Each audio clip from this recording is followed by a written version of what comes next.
is full of abstract ideas. And why is that? Because art in itself is almost impossible to identify or define. If you think it's not, right now, in the next 2 minutes, define art. And you'll find that your definition is very slippery. I don't think anybody has ever been able to coherently define what art is, or coherently define what art is not. But we have this general feeling of what art is. And in commercial art, it's a little more rigid of a definition, but it's still a slippery thing once you try to actually pin it down and define it. Art is kind of like that butterfly, and you're trying to make this butterfly collection, and that's the one that you can never pin down, right? It's always a little elusive. It's always hard to kind of roughly define, but it is something we know, I think, inherently exists. And we kind of internally know when it's not art or when it is art. But even those definitions, internal definitions, can get slippery. Like, a good example is like, whatever your definition, I think we've all had a moment, especially artists, where you're walking down the sidewalk of like a city or something, and you look down and the little slab of sidewalk below you looks like the most beautiful abstract painting you've ever seen.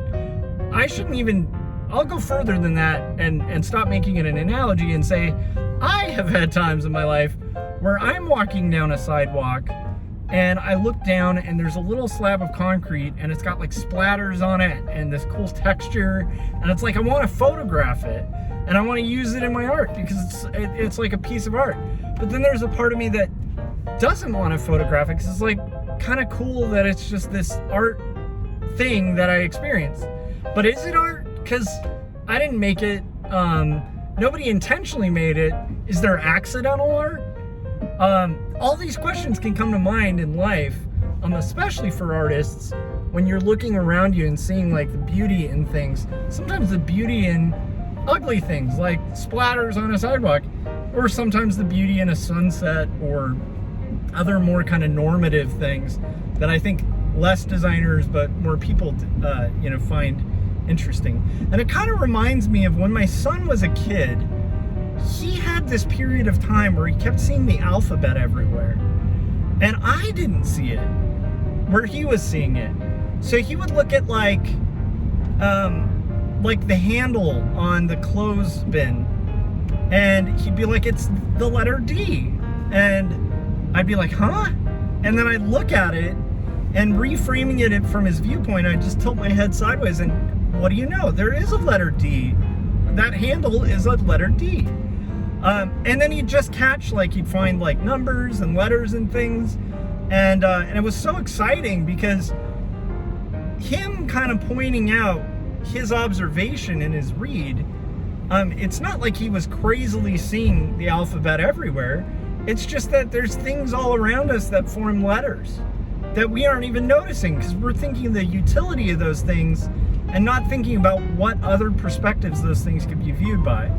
So a good example of like the case I'm kind of getting at here, maybe this doesn't tie in, but one of my favorite Ian MacKaye quotes was that he talked about skateboarding helping him to view life from a different lens. Because when you're skateboarding, you have to kind of view different perspectives of a city. So suddenly, something that has not much utility other than like a curb to kind of keep cars off of a pedestrian walkway becomes this opportunity for your art or for your sport. And so you start seeing the opportunities and the creativity around you in otherwise things that were not meant for the utility you're using them for. And so it kind of can reframe your thinking.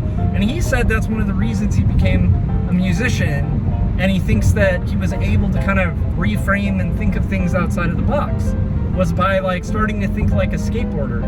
Because once you start skateboarding, according to Ian MacKaye, you'll be like walking downtown and you'll be like, man, that would be a great, bench to do an ollie off of, or that would be really great to like do another trick off of. Like the point being, I'm not quoting him exactly, But the point being, you know, by the act of skateboarding, he found that it caused him to change his perspective and see things where they were not, and get creative and start thinking there's this intended normative utility of things, but how can we approach these things from a different perspective to make a new utility?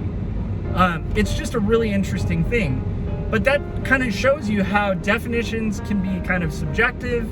They can be what seems to be fixed once you pick up a skill set might be a little more slippery. What seems to be fixed might be a little more slippery the more you get to know about other things. So as you grow in knowledge, things that seemed black and white, or things that seemed to only serve one function, might serve multiple functions. And similarly, art is very slippery. It's hard to say. You know, there's a lot of people who think that Pollock, the guy who created splatterform painting, is an artist. There's a lot of people who don't, especially a lot of commercial artists who really hate Pollock. I used to be one of them, and I've come around on Pollock like a couple of years back, which was a real shock to me, because I was like, I think he actually was making art. I spent like 30 years just crap talking Pollock because I didn't think it was art. I was just like, I could splatter something on a thing and call it art. And now I've reshifted my lens on it, and I do think he was an artist. I think he was a really important artist. But it's a weird thing where it's very elusive, and your opinions can change on what is and is not art. But let's hone in one step further so we can get into our applicable topic for veterans in art. One thing that is also elusive, but is absolutely essential, I don't think anyone in any field of art doesn't have this one uniting factor. Like, even though we can't necessarily define art or what art is, we know some essential ingredients to create art. Because I do think most people would say, even though the sky looks beautiful, that's not art. And if it is, it's human, non-human art, right? It's supernatural art or something. That splatter on the sidewalk that just kind of randomly happened, most people wouldn't call that art, even if it feels like art, because there's something with intention tied into art. And even that gets slippery, right? Because do you have to intend, like, if I, flick a paintbrush put a paintbrush or a toothbrush in ink and then like flick it on a page and it has a random pattern, I might have had intention to have a random pattern, but there's no way I can intend the randomness. Like, meaning I can't perfectly control the randomness of that scatter. So does that mean that fleck on my art is not art because it was unintentional? So the intention thing's slippery too, but I think in general there's the idea of an agent creating something, right? And also we just have vague ideas. I will not profess to be able to fully define art. I think art has something to do with beauty, truth, vulnerability, and I think that those are like big for me. But I do think there's probably art that doesn't have truth, that doesn't have beauty, and isn't vulnerable, and is still art. So I'm not going to profess to be the first guy on the planet to come up with the most coherent definition of art, because there have been endless art theory papers and theorists and critics and philosophers who have grappled with what is art. Sorry, I got a phone call while I was recording. So anyhow, my point, so this may not be like totally on the thread or track that we were going down, but we'll try to catch up. So my point was, art is really abstract. It's hard to define. People have struggled to define it for years. I'm not going to be the person to define it, weirdly enough. And it might sound like a cop-out, but like literally it's been centuries, decades, like all sorts of time where no one has been able to solidly define art. And whenever they do, like, somebody else comes along and just completely deconstructs and explodes that definition. That's why I like the Dadaists, right? They did that quite effectively. So art is slippery, but the one unifying factor that I can see, or at least I think it is a somewhat unifying factor, is inspiration. And I believe it's just kind of a necessity for people to be inspired, to be highly creative. And there's this idea of like the muse. A lot of people call it like a fire. And what I wanted to talk about today is, you know, when you're a young artist, you're usually full of fire, full of spit and vinegar, as a lot of people would call like a young, fiery, ambitious person, full of ambition, full of a little bit of delusion, right? Like you might even kind of glorify art a little more than maybe art is in reality. It's sort of like if you were an actor in movies, before you became an actor, you probably look at like Hollywood and actors and you think these are like gods among men, and then you become an actor and you realize like these are people who still need to use the restroom, they're people with flaws, the industry's got issues, everything's not as well oiled as it appears on the silver screen, and there's a lot of like dirty, horrible stuff that happens behind the scenes because it's messy and human, and so is art. And so when you're a young artist, you don't know all the stuff behind art or design, and that gives you an advantage sometimes in the field because you have this fire and this somewhat delusion, like not a delusion, but an uninformed hope that may actually be kind of crazy.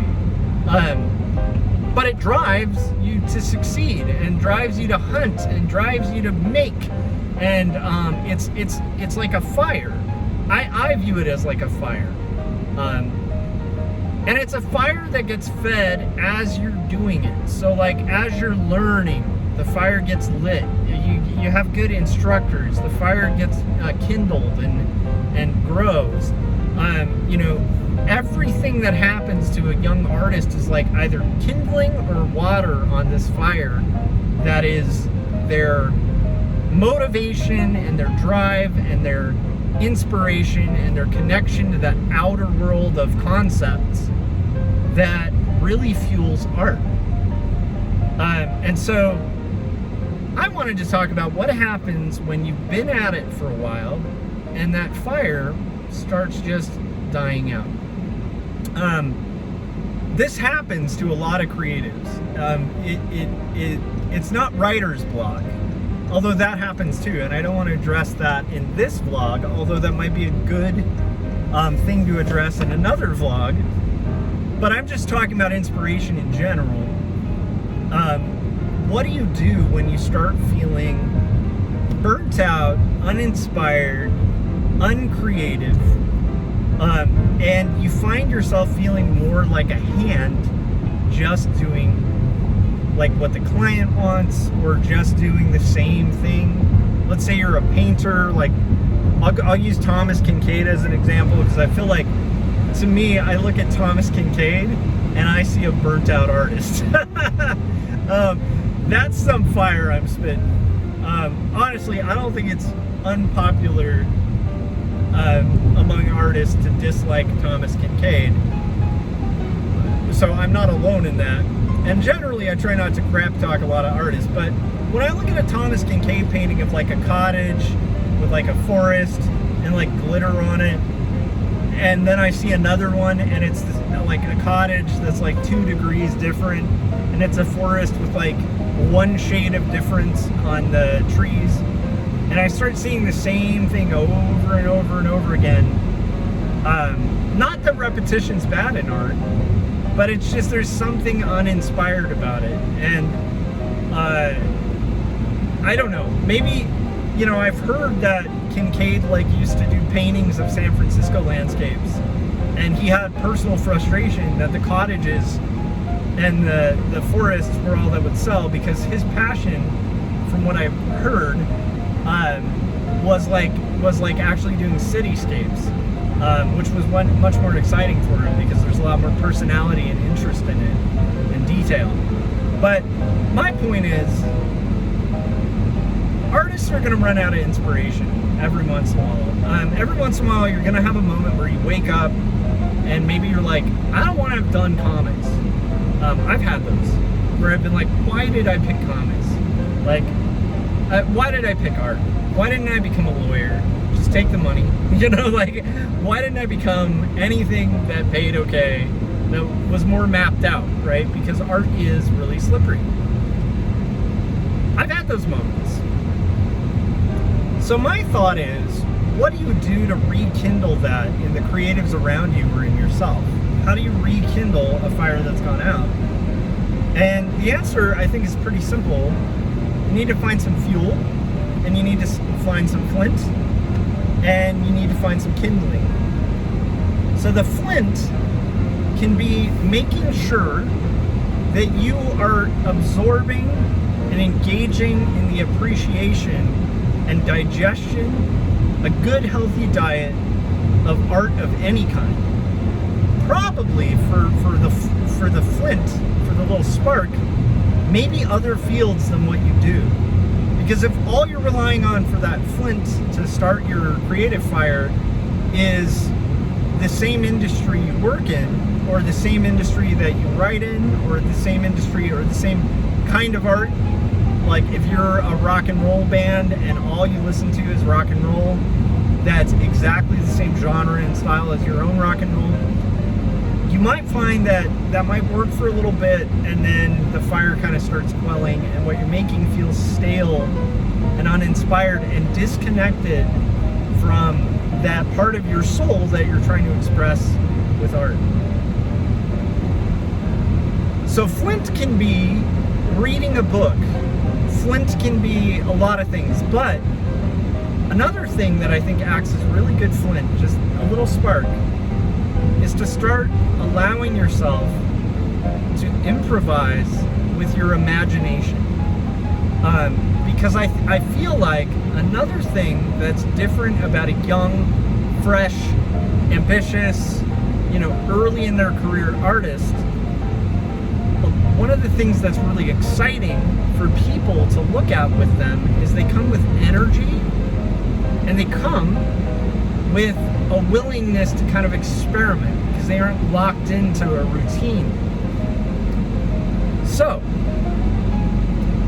I think a couple methods for getting that flint going would be make sure you're reading or listening to podcasts and audiobooks, and maybe like listening to fascinating things about science or about nature or about history, and just be a sponge.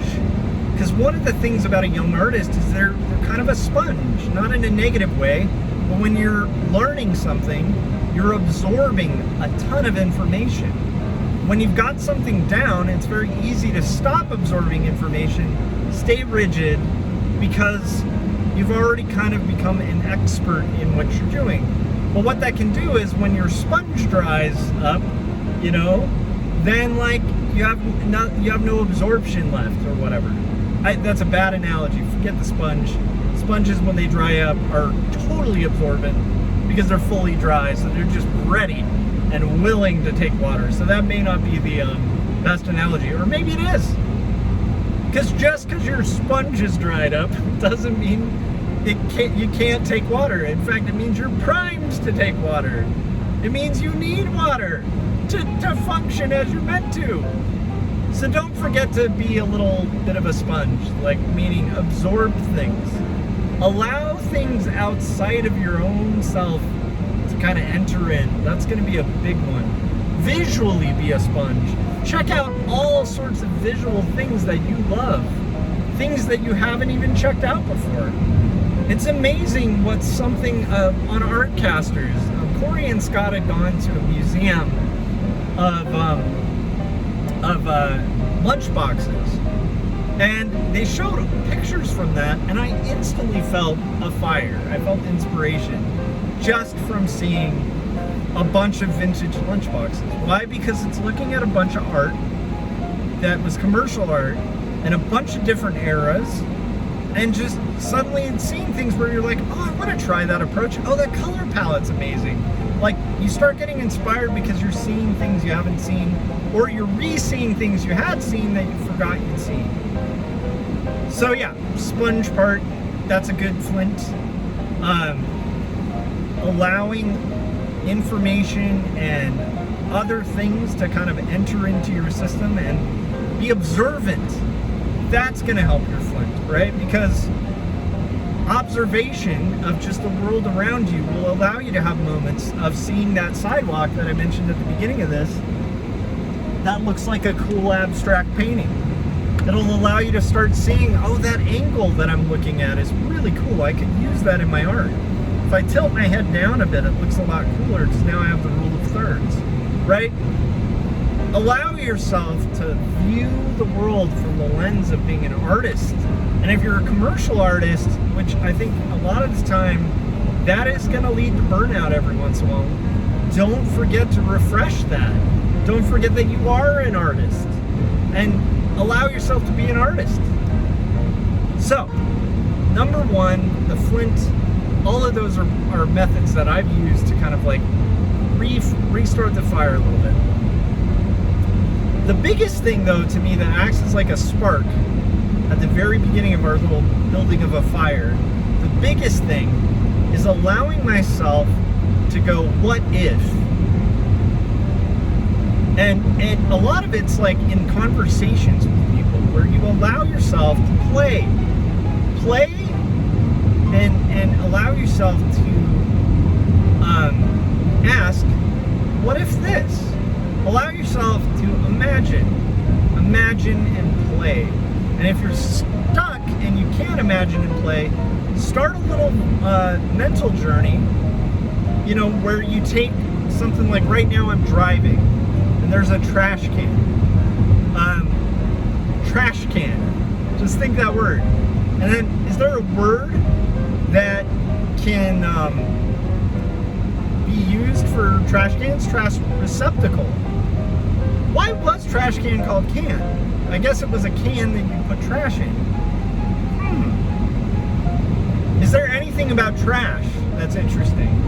Well, I mean, people say talking trash. Okay, so I'm just rambling, but I'm saying like, that's like a word chain, that exercise, and it can be really helpful.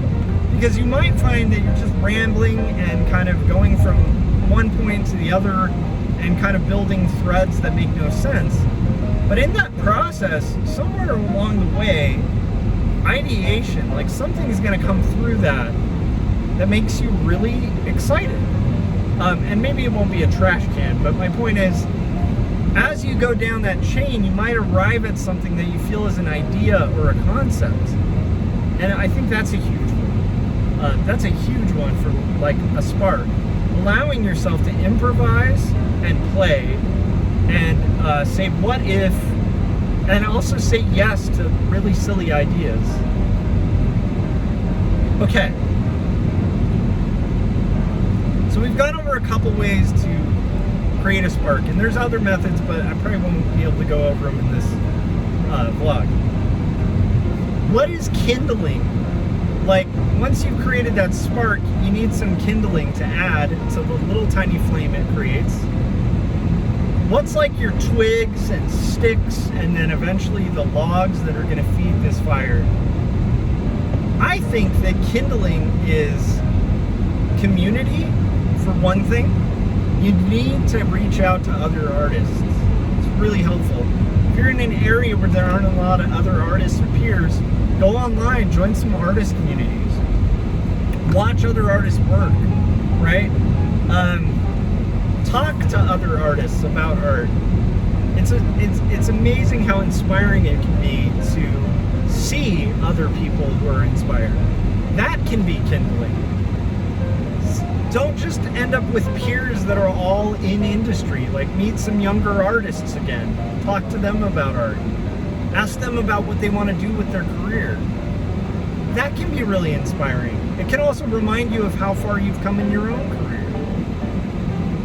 So kindling is really essential. The other thing is, to kindle, you really got to think, and not kindle like the book, kindle like kindling in fire. You've really got to think about ways to feed that spark. Another element of kindling is something I talked about on the Fighting Dragons vlog, and I talked a lot about on the starting and finishing things. Kindling can be finishing. Kindling is, you have that spark. Kindling is adding to it, so it's coming up with a plan and then executing it to completion. Kindling can be people around you that are that are interesting, getting in interesting conversations, getting support from people around you, vocally saying, I need support on this. I actually need some support. This is important to me, right?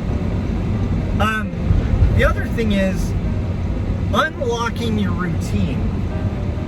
I'm talking about kindling again. Unlock your routine. I am a person of routine. I am a creature of routine. I'm possibly autistic, which means I am very based on routine.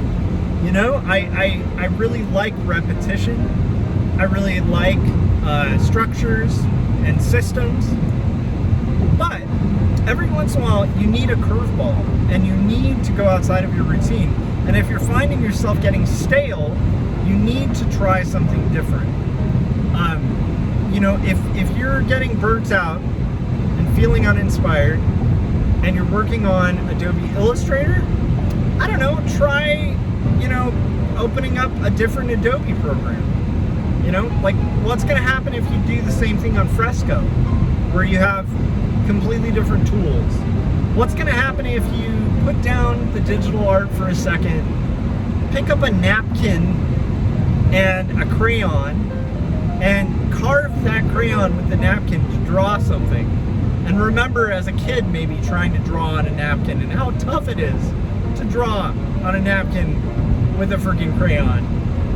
Just mess around, play, be a kid again for 2 seconds with your art to remember the joy of it, right?